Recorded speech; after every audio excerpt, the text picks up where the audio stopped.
Here's an interesting question. How would your business change if your success depended on whether or not people bought more than once? That era is getting closer. Customer acquisition costs are skyrocketing, much faster than you can raise your prices. That means that each new customer you bring on is worth less and less. And for some businesses, they're already losing money on every new customer unless they buy a second time. In today's episode of Data Beats Opinion, we're diving into this wild new landscape where retention is king. Our guest is Ishita Agarwal, founder of Tapp. She's on a mission to transform how brands engage customers after the purchase. We explore how to shift your customers from liking you to loving you, and how to treat your customers like members and not just customers, and why the first time someone uses your product is such an underutilized touchpoint. If you're ready to unlock a new profit lever in your business, let's start that show.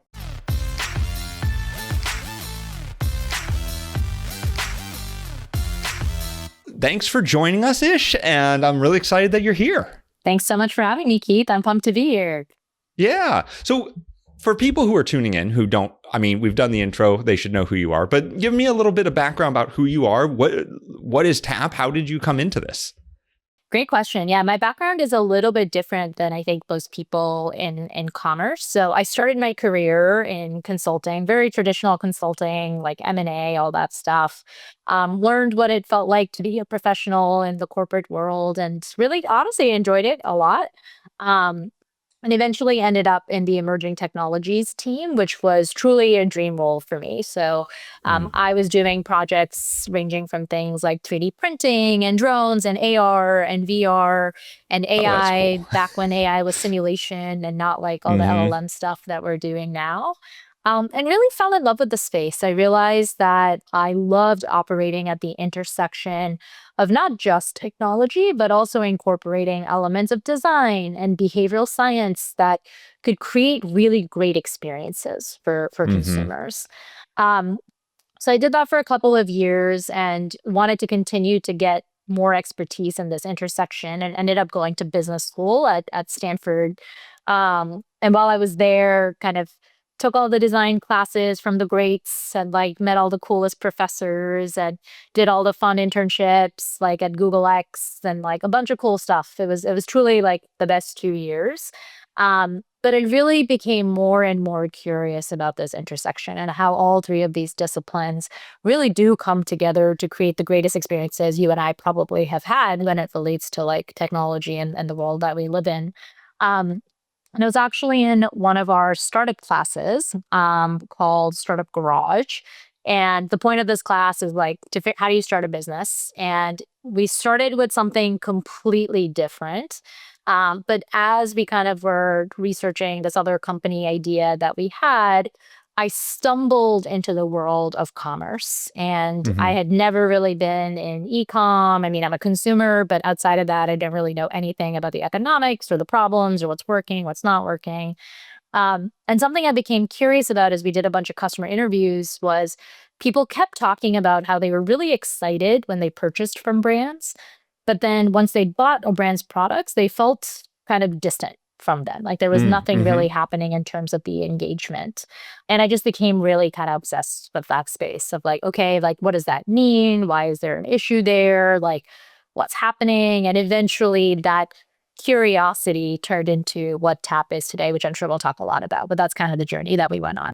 That's very cool. Yeah, it's interesting that you mentioned that because it's one of my huge pet peeves, especially with e-commerce, is that once you buy the product, and so many e-com brands and e-com stores and stuff don't think about the post-purchase experience. And so a lot of times it's, we have a great post-purchase experience. We'll send them a card on their birthday or their anniversary, and like we'll send them sales information like every time we're doing a Christmas sale. And I'm like, great, just like every other e-com brand out there. And so this has always been my thing is like, at SegMetrics, we really focus on that nurture sequence, on that post-purchase, on that how do you turn customers, or how do you get the data to turn customers into lifetime loyalists, right?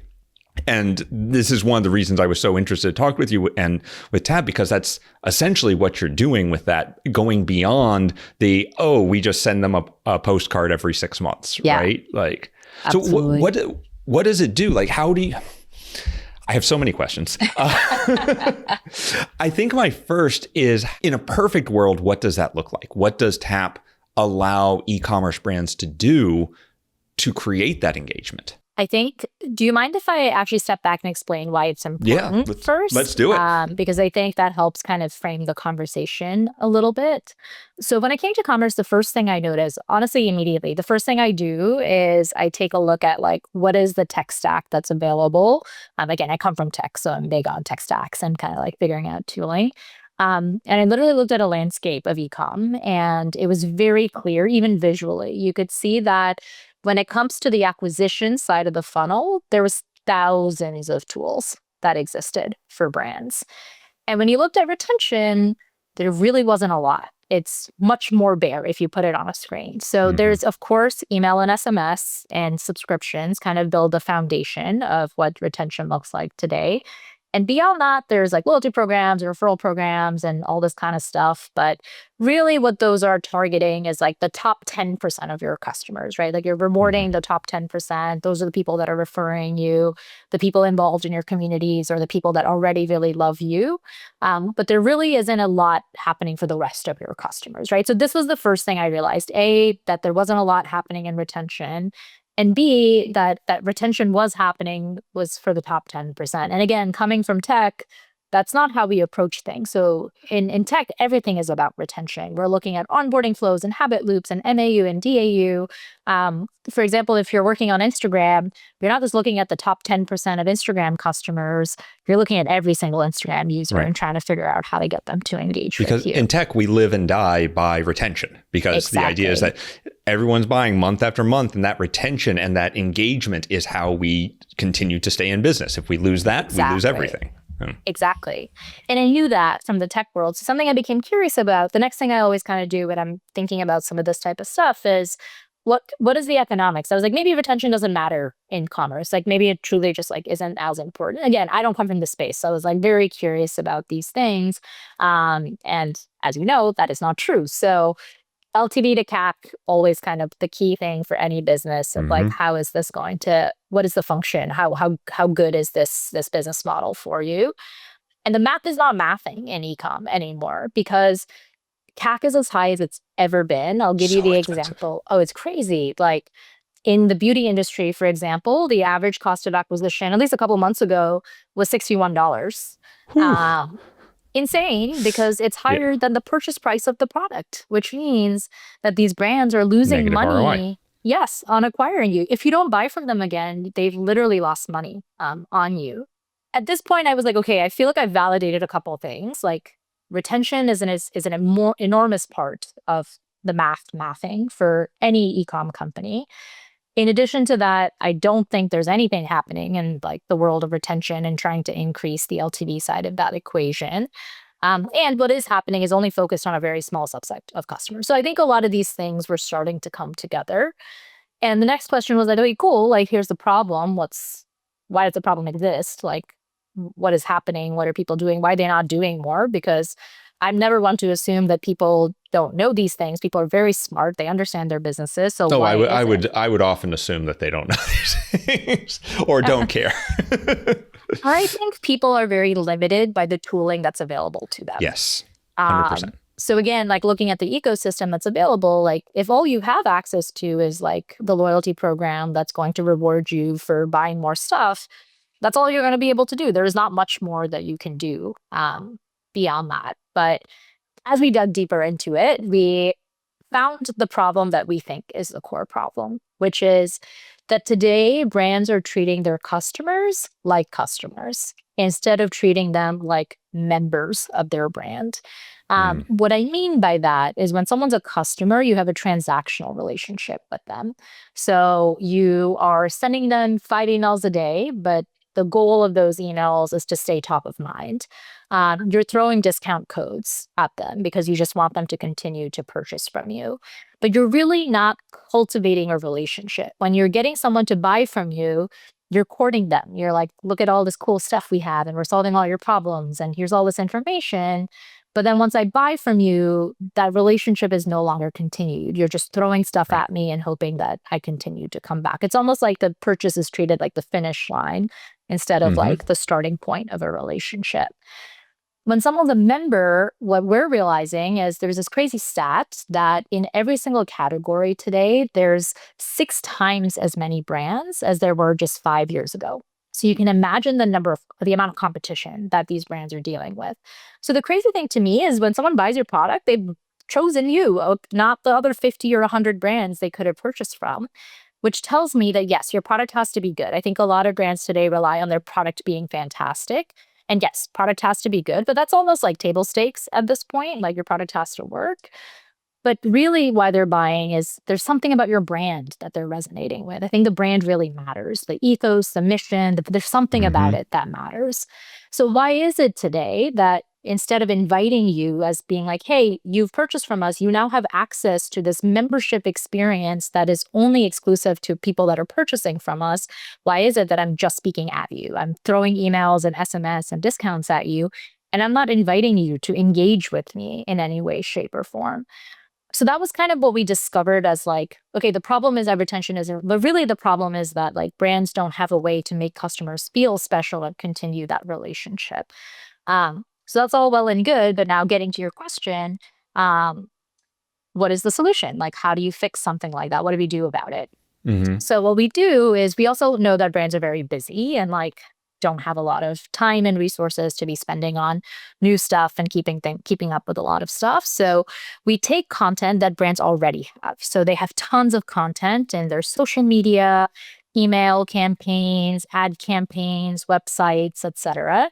We run it through a bunch of AI models that go out and understand what is your brand, what problems are you trying to solve, who are your customers, what are the journeys that they need to go on to get to where they need to be. And what gets outputted on the other end is a web-based interactive hub of a bunch of challenges. So we turn those images and videos into tutorials and games and quizzes and polls and community modules that people can actively engage with. And basically, we wrap all of that in a programmatic experience. So what that means is if we know, for example, you're a supplement brand and people need to stay consistent with using your product for 90 days to even start to see any benefit from it, you're going to get a 90-day program, which every 30 days, there's a new set of challenges for you to complete. So you go through and you complete the polls and games and quizzes. They're meant to help you get more out of the product. They're fun. They're delightful. It's more of an interesting way to engage. You get points for doing that.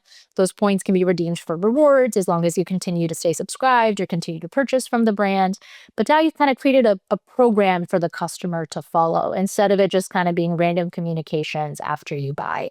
So that's kind of what the Tapp experience is. It's this like interactive way to help communicate with customers in a way that feels much more fun than what emails and SMS are able to do. And it's interesting because I've seen strategies like not for e-com, but for info products and stuff like this in the past, where you give people access to a free course or some sort of free, like some sort of membership thing that's a community welcome, that's a thank you for signing up. It's not a PDF. It's not something small, but it's also not something overwhelming, and people love them. Yeah. They absolutely, there's this psychological trigger that goes off when you get something like that. That's not a PDF. That's not a mailing thing. That's something valuable like that. That's all this information. That builds this community. I think that there's something that triggers that then ingratiates yourself to the brand, almost kind of like the parasocial relationships we see on like YouTube and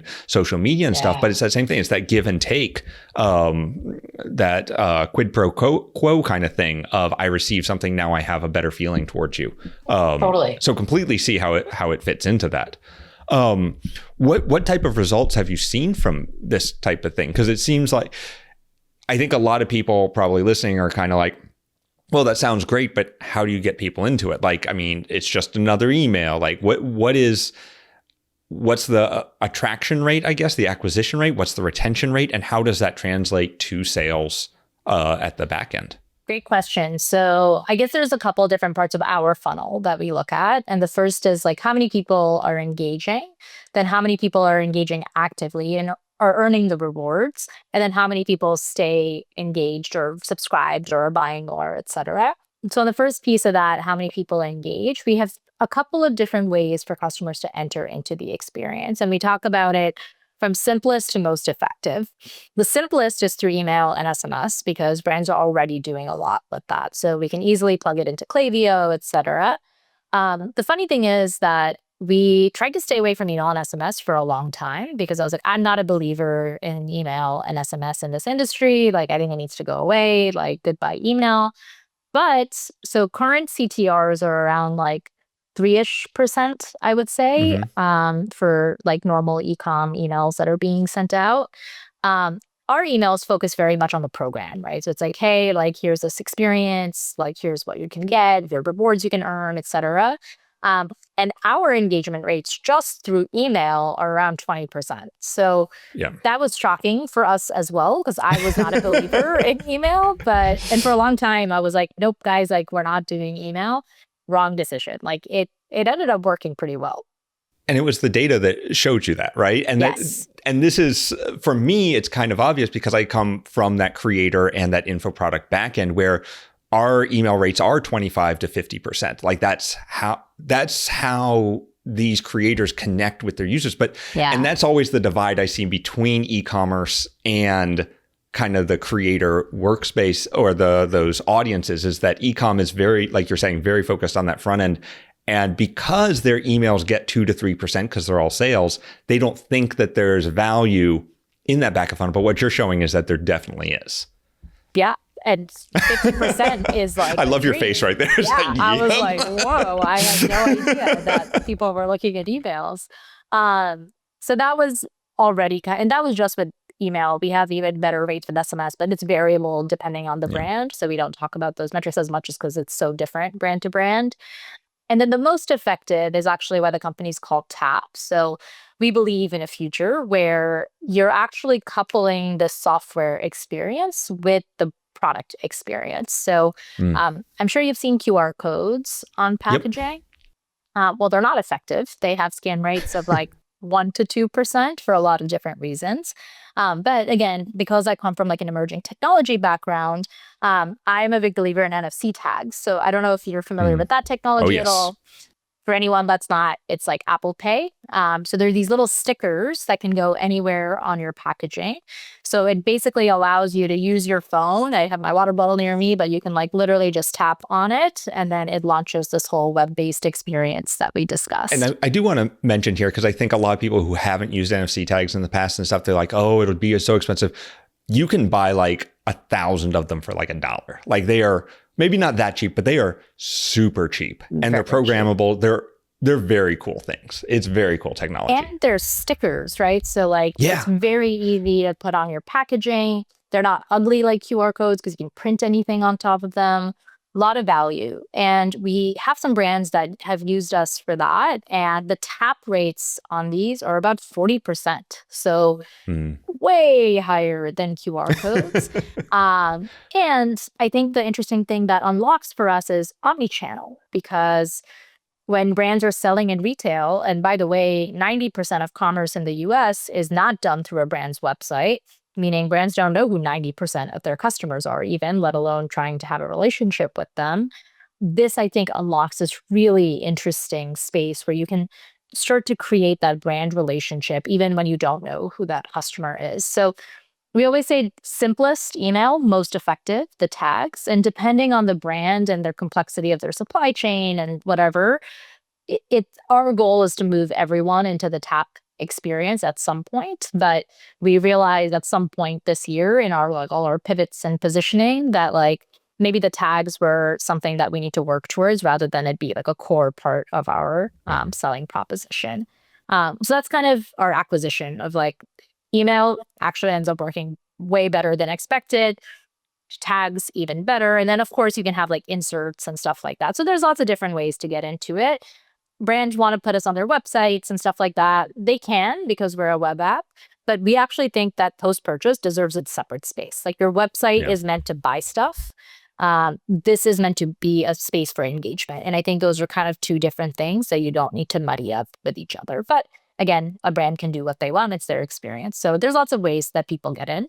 And then in terms of how many people are actively engaging within the experience, it's actively around 20 to 30% of people complete everything. So like we'll have Wow. like, let's say, Wow. That's yeah. impressive. And let's say there's like, I don't know the number off the top of my head. There might be like 13 to 14 modules that they're completing. Now they're quick. Like, don't get me wrong. They're not like spending like hours on here, but like they are completing the quizzes and the community modules and the games and the tutorials. And beyond the engagement, the brand is getting zero and first party data they've never had access to before. And it's simple things like, for example, again, coming from the world of tech, like it's crazy to me how much data brands don't have access to. Oh yeah. And I'm like, wow, like this is like, I want to give you this data as simple as like, why did you buy this product? Like, Hmm. what problem are you trying to solve? They don't What know problem were you trying to because solve? Exactly. Yeah. they have no idea. But we make it fun. So it's like, take this fun little like poll and you can see like what other people answered. But really at the end of the day, the brand is getting data on like, why are people buying this product? And then they can segment their communications and all that stuff from there too. So it's Hmm. a really core part, like the engagement. We focus a lot on like how many people, like our North Star metric is the number of points earned versus the number of points available total for like the number of people that are in there. And we want to make that as close to 100% ratio as possible, like 1-to-1 ratio as possible. Still on that journey. I think there's ways to make it better, but it's a bit starting point. And then all this data, are you then using that data to communicate within Tapp? Are you pushing that back to Klaviyo? Is that something that then they put into their mail sequences? Like, what does that all look like? All of the above. So at the end of the day, the data is the brand's data, right? So we're not going to gate it in the way that like Meta or some of these other companies Yeah. do. So it goes to Klaviyo. It's your data to own, and you can do whatever you want with it. In addition to that, one of the things we realized is brands are really busy. Like they have a lot that they're focused on. They're doing a lot of different things.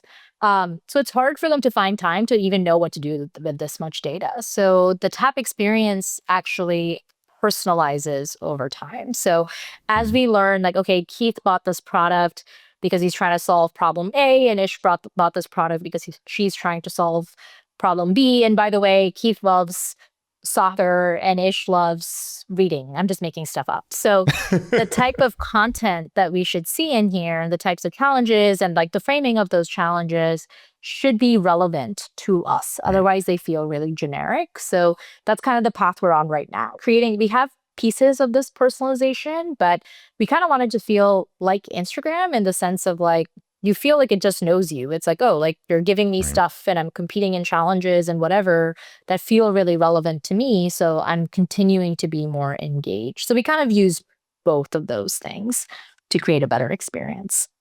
And this is a drum I beat all the time, which is that personalization in marketing. Like everyone has, Ramit Sethi always said the special snowflake syndrome, which is everyone thinks that their unique situation is completely unique and doesn't relate to anyone else out there. And the main part of sales is overcoming those objections and being able to say, oh, you're a 40-year-old school marm in Kansas. This product's for you because this other 40-year-old school marm in Kansas got success with it. And it's all about understanding what problems people are trying to overcome, how they're trying to overcome it, then their objections, and then presenting that in such a way that's a natural way that leads to the next purchase.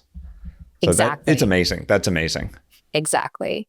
And I think it seems like a small thing, but I think sometimes where a lot of companies go wrong is, what's a good example of this? When I'm building a website, you've made it very easy for me to build a website, but it's so much work. Like it truly is so much work to like create a great website. As many drag and drops as you have, as much AI as there is, it's still a lot of work. And it's so much, like the weekend that I had to build our website, I was just like, in such a bad mood. And I was like, it's just so much work to like figure out how to do this. And like little things are always going, there's too much functionality and not enough functionality and all this stuff. So what we thought a lot about with Tapp is like, how do we make this in a way that it feels seamless for the brand? Like they're not going to have the resources and time. We're creating this new category. They don't have like time and budget put into doing something like this. So like they understand it's important, but they'll only do it if we make it almost like, hey, like you don't have to do anything. Like it's very easy for you to get this up and running, which is why we've built this whole like almost like a white glove service, but like a lot of from our end, that white glove service is AI to like get us to be able to do as much as we can in the time frame that we promise. And I think that's a really core component. It plays into the personalization as well, right? Because if I give you all the data, I'm like, here's all the data, you can personalize however you want. We're now relying on the brand to find the time and resources when they're do like the work, busy to building. rewrite the copy. And then you come to them and say, here's your different avatars that we've identified through all the data and the personalization. Now write 8 copies of all your pieces of copy because we have to have it. Yeah, no, that's where AI shines, right? Exactly. Whatever you believe about AI, taking existing content and turning it into something else is where it shines, 100%. Absolutely. Exactly. Which is like why we want the Tapp experience to self-personalize, right? So like the brand doesn't have to do a lot, but it feels tailored. The special snowflake syndrome, I like that term. I think that's what we're trying to make people feel, where it's like, okay, I'm engaging with this brand and I feel like they know me, like they understand the problem I'm having and they want to help me through it. And they're trying to give me like all this fun content, but also relevant content and functional and makes me like, it makes it emotional and like all the stuff that's for me. And I think that's what we're trying to work towards. It's one thing that we realized early on at SegMetrics as well. So we started this. So we ran an agency for a number of years doing conversion rate optimization.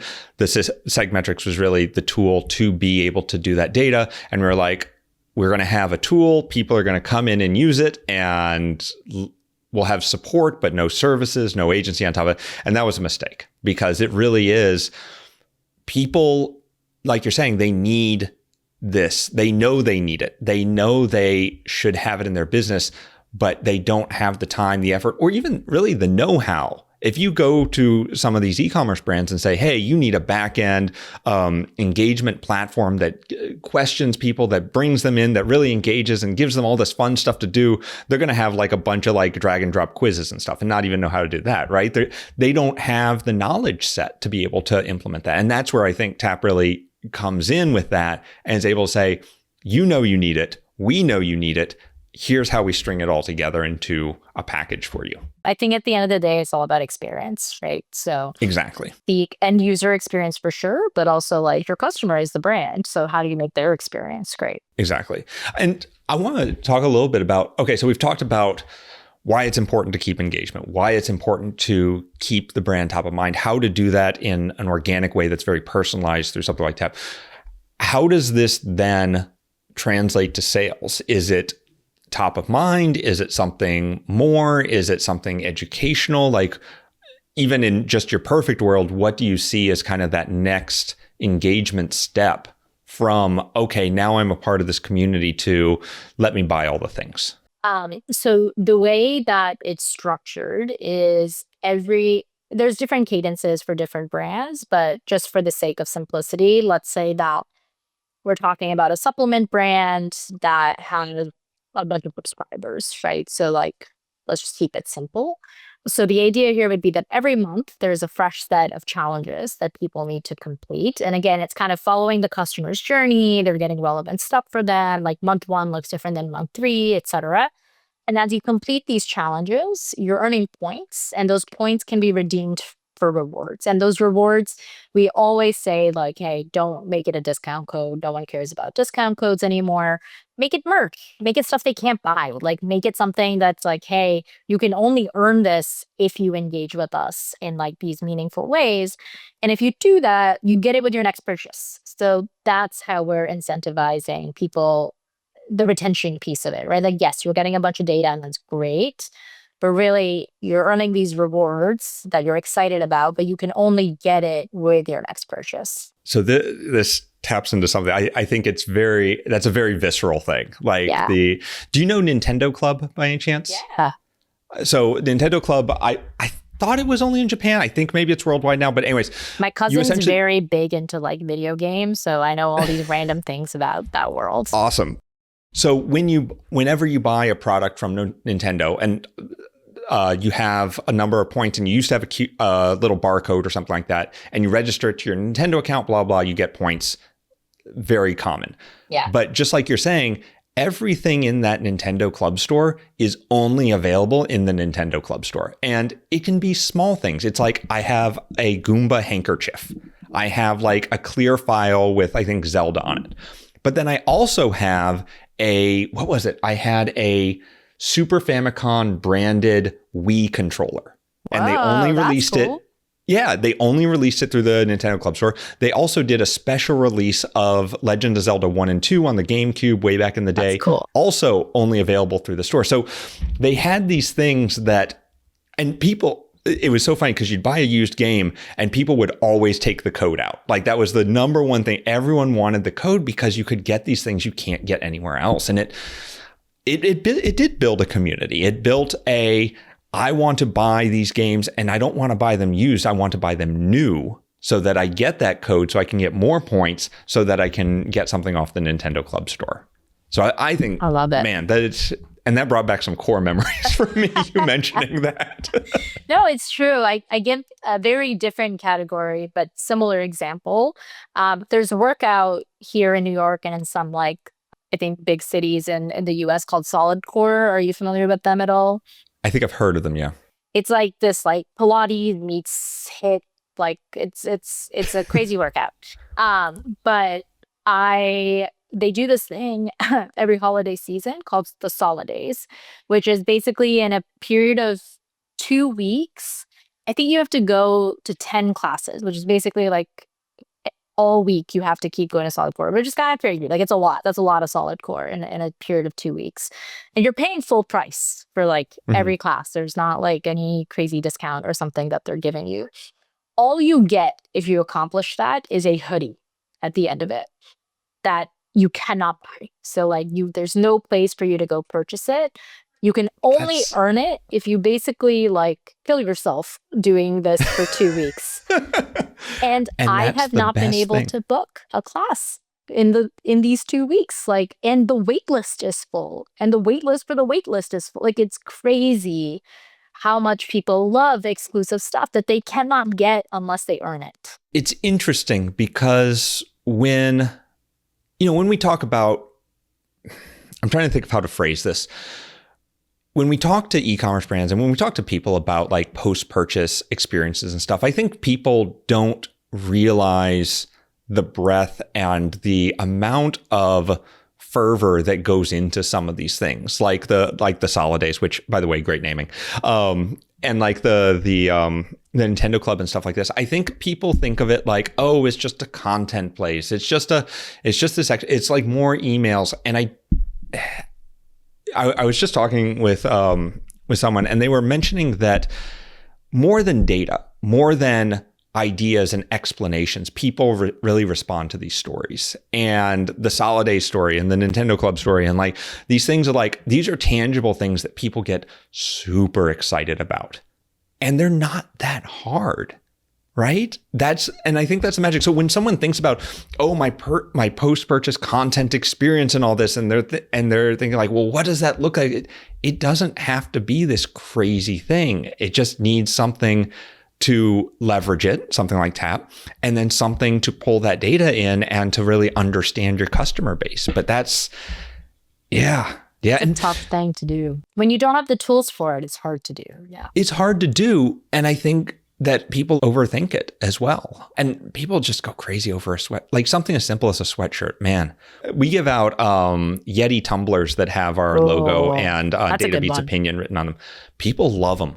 Yeah, absolutely. I've had mine just hanging around and people are where can I get those? And I just have a giant sack of them that I give out. So good. Like a weird Yeti Santa Claus. But so good. It's crazy. People love them. I have, I don't, just going off our random store, I have an Apple sweatshirt that you can only buy at the Apple store. Whoa, inside Apple's. Cool. Yeah. And it's such a stupid thing. I went there with a friend who worked at Apple and I bought the sweatshirt, but it's I really like this. Knowing that you can't get this sweatshirt anywhere else is really cool. It's fun. For sure. And I think for example, one of the brands we work with is a nootropics brand.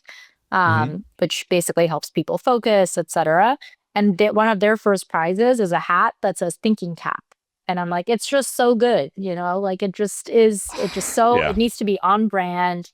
It's fun for people. Like, you're right. It doesn't take a lot, but it does have to be. I think like where a lot of brands go wrong is, yes, there's discounts and stuff, but now the new cool thing I think is milestone rewards. So it's like if you make Hmm. 5 purchases, then we'll give you a cool reward with it. And I do like the concept behind it, but I think where it falls short is people are not surprised or delighted by it anymore, right? Right. Like they feel like they deserve it, right? So like, and it's fair, right? Like when I'm subscribing and you're telling me like every 2 months you're going to get this reward, it just feels like part of whatever I've purchased. Like it doesn't feel like something extra that you're giving me. As a consumer, it feels like it's already priced into whatever the price of the subscription is or the product is, whatever. And what we found is it's the same thing because at the end of the day, you're just like rewarding people for continuing to buy from you, but they have to earn it. It makes a huge difference. It actually then makes them feel excited because they're like, oh, I earned this. Like, this is something that not everyone else got. Only the people that earned it got. Well, it's kind of like the IKEA effect, which is something that you work for, you are much more attuned to, right? So there's Yes, something about exactly. putting together the furniture yourself that you like that a lot more than something you just bought and brought into the house. Absolutely. One of the things that I think is interesting here is that, so do you know the number? What is the percentage of e-commerce that happens on Amazon versus off Amazon? It's got Of to be in e-com, like, I think, yeah. okay, I looked at these numbers a year ago, so they might be Okay. different now, but back then it was 40% of e-com is done through Amazon. It's a large That's a lot. percent.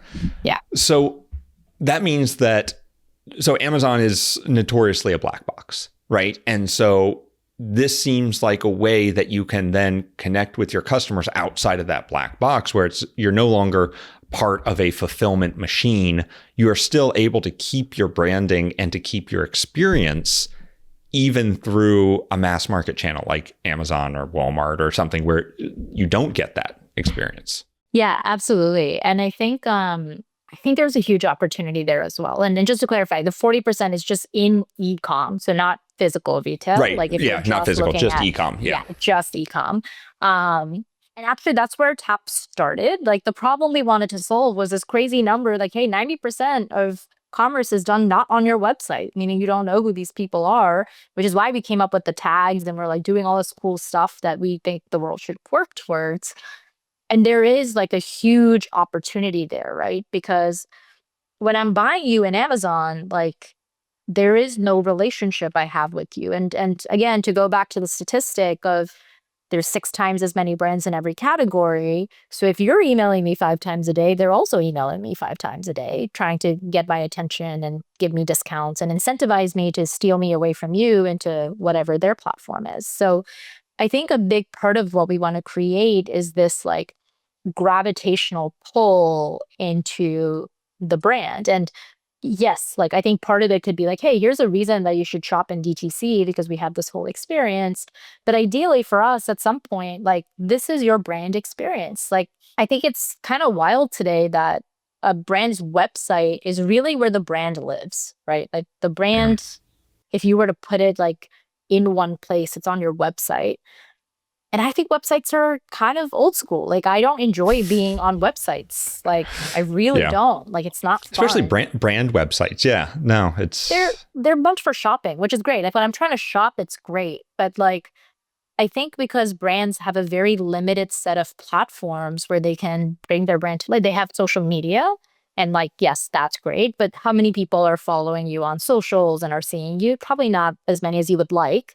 Um and and your website. But outside of that, like what do you really have where you can bring your brand to life? So one of the things we hear a lot from our customers that they're really excited about, they're like, whoa, Ish, like your team just like brought our brand to life. Like I see it on this page. Like that's so cool. Like I can engage with the brand and I've never seen that before. We've never been able to help customers actually like feel like they're engaging with our brand in any way.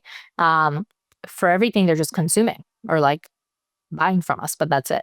I think there was a quote by Bain and Company that I was just looking it up because I love this quote. It says, an increase in customer retention rates of 5% increases profits by 25 to 95%.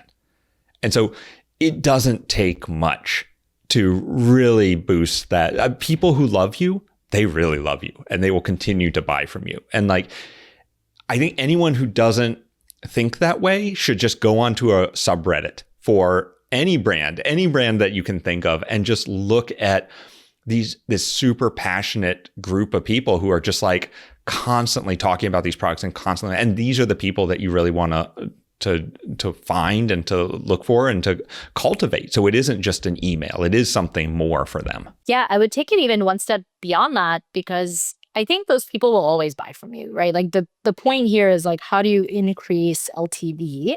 And across the board. Across the board, yeah. And it's like, it's great because these people love you. They're obsessed. And like, of course, we like them too. But like, really what we want Tapp to do and what we're building towards is the middle 30 to 40%, right? So like the people that like you because they bought from you at some point, but they don't love you yet. They're not the people in the subreddits like talking about all this crazy stuff. Right.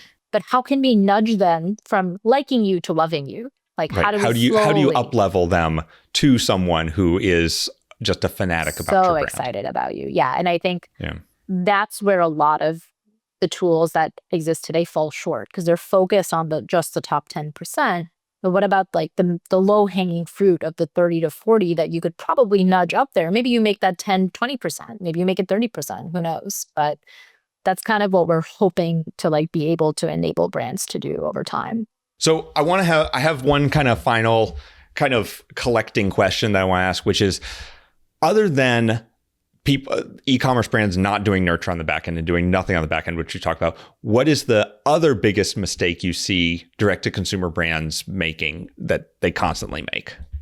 Man, we've talked about so many of them. I know. There's so many problems, e-com.